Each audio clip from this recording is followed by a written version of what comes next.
Olá, seja bem-vindo ao 7º vídeo do curso aberto Introdução Crítica aos Investimentos. Neste vídeo, vamos abordar mais uma vez o livro de Philip Fisher, Investidores Conservadores Dormem Tranquilos. Neste vídeo, vamos abordar a terceira dimensão que Philip Fisher considera fundamental para que um investimento seja considerado um investimento conservador. Nós vimos que a primeira dimensão do investimento conservador tem a ver com as atividades da companhia. Depois vimos na segunda dimensão do investimento conservador a importância que Philip Fisher dá para a gestão de pessoas. E agora, nesta terceira dimensão, o importante é compreender, segundo Philip Fisher, o grau de existência que uma determinada companhia precisa ter. Ela precisa ter estas características inerentes dentro da natureza do próprio negócio que possibilitem, portanto, uma lucratividade acima da média no futuro.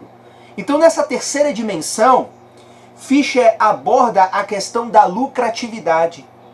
E ele dá uma ênfase em especial à importância da lucratividade acima da média.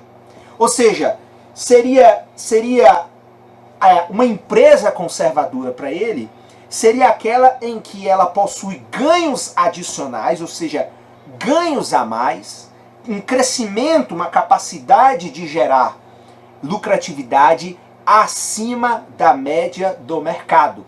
Por isso que ele fala lucratividade acima da média.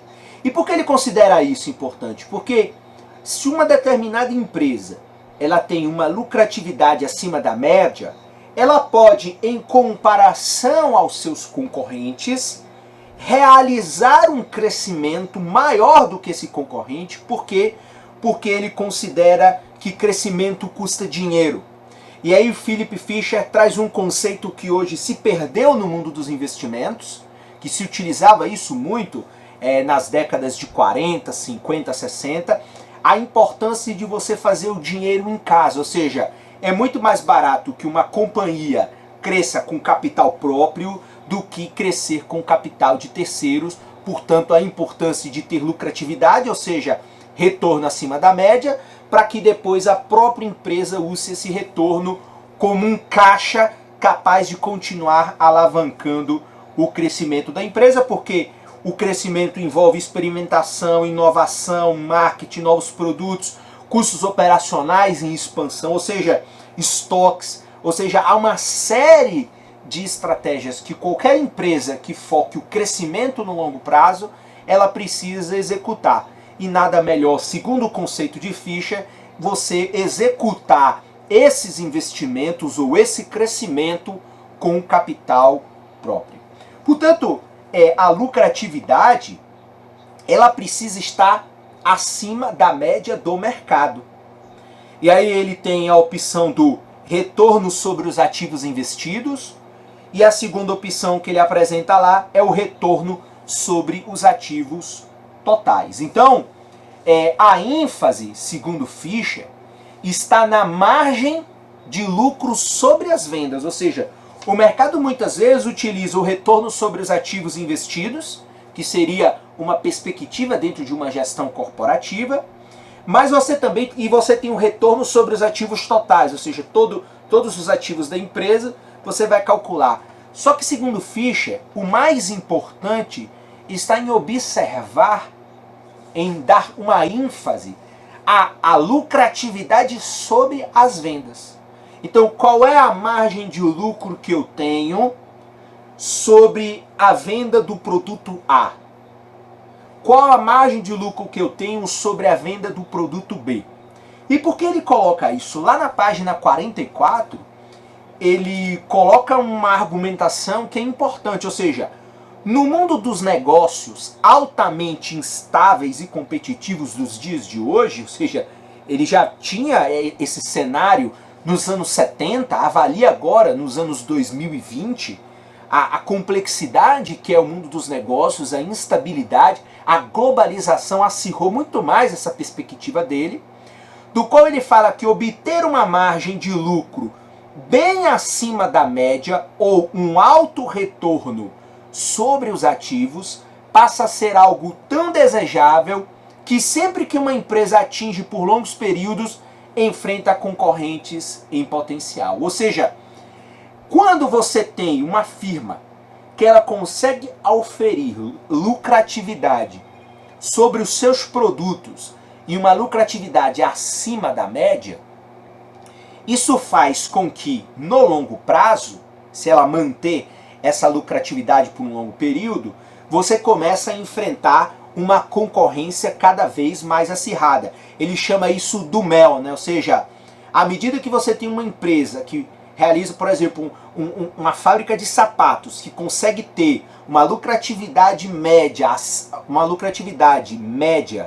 acima do mercado por unidade de par produzido, porque se, por exemplo, se utilizou inovações diferenciadas, isso atrai concorrentes. Isso atrai novas empresas que vão querer se aproveitar dessa rentabilidade diferenciada que você tem nesse mercado.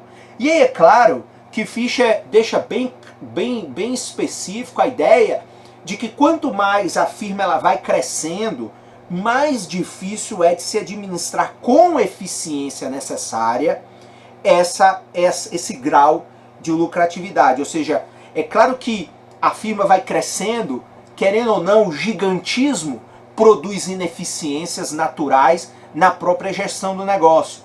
Então, a administração é fundamental. Por isso que aí na segunda dimensão ele deu a ênfase na gestão de pessoas. Ou seja, se você tem uma empresa, para que a empresa alcance esse nível de lucratividade, e a empresa crescendo cada vez mais, tendo cada vez mais funcionários, cada vez mais filiais, ganhando cada vez maior, a sua dimensão ficando cada vez maior, isso faz com que a empresa possa perder ineficiência, a não ser que você de fato tenha uma gestão de pessoas, você tenha funcionários, colaboradores acima da média, como a gente falou no último vídeo dessa série.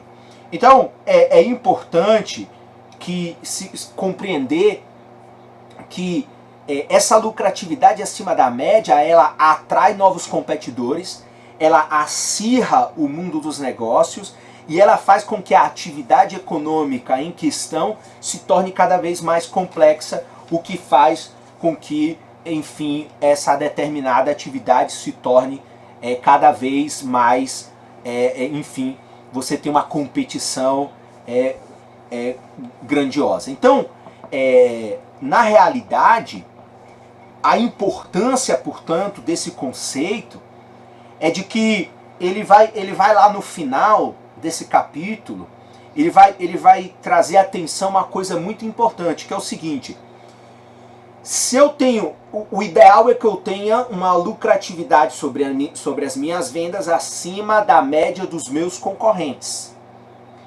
Só que ele frisa que o ideal é que essa empresa não tenha uma lucratividade acima da média muito grande.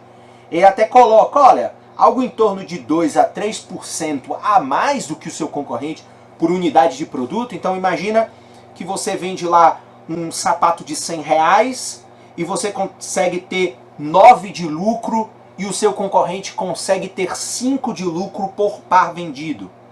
Então essa diferença de 1, 2, 3 pontos percentuais é o ideal. Porque se você tiver uma margem, uma lucratividade muito grande, isso vai gerar uma atenção da competição e vai fazer com que o setor, que a atividade em que aquela empresa ela tá atuando, torne-se uma atividade visada e muito competitiva. Então a ideia é que no longo prazo, essa permanência de 2, 3, 4, 5% de lucratividade acima da média faz, portanto, com que você tenha uma empresa diferenciada e que tenha aí, segundo ele, uma rentabilidade, um resultado que faz com que essa empresa seja de fato uma empresa que conserve valor no longo prazo. Porque, mais uma vez, a ideia do investimento conservador é a manutenção do seu investimento e o crescimento dele com consistência no longo prazo. Então, a lucratividade acima da média, não muito acima da média, faz com que, portanto, essa empresa seja uma empresa que possa ser considerada uma empresa ideal para o investimento conservador. Então, basicamente, é o que Philip Fisher deixa claro nesse capítulo, do qual ele aborda com primazia essa terceira dimensão. É interessante que você tenha a oportunidade de ler este capítulo por completo, porque ele dá uma visão fundamental sobre essa força impulsionadora que é a lucratividade acima da média. E em dias que, ainda que você tenha um mercado atualmente, hoje, trazendo para os nossos dias, do qual você tem ainda um mercado em que o capital de terceiros esteja, no geral, aí no mundo afora, com um custo baixo, com exceção do Brasil e alguns países onde uma firma pegar um financiamento ou se capitalizar com capital de terceiros é muito caro, Philip Fisher traz uma coisa que no pós-guerra os japoneses utilizaram muito, que é esse conceito de que o ideal para que uma empresa tenha um crescimento sustentável é de que ela crie dentro de casa o dinheiro necessário para o seu próprio crescimento. Ou seja, à medida que eu vou cada vez mais lucrando, eu vou aí exercendo aquele conceito que Marx popularizou. Isso é a acumulação de capital. Então eu vendo 100, ganho 5, vendo 500, ganho 50, vendo 1000, ganho X, vendo 10 mil, ganho 2x, e à medida que eu vou acumulando essa lucratividade ao longo do tempo, eu vou utilizando ela para recapitalizar o negócio e aumentar cada vez mais a base de retorno do ponto de vista da atividade produtiva. E é isso, basicamente, que Fisher deixa claro como uma dimensão fundamental para que um investimento seja conservador no longo prazo. Bem, essas são algumas das ideias que ele apresenta neste capítulo, e nos vemos, portanto, no próximo vídeo, onde vamos dar continuidade a esse importante livro que nos ajuda a ter uma visão diferenciada sobre o mundo dos investimentos. Um abraço e até a próxima!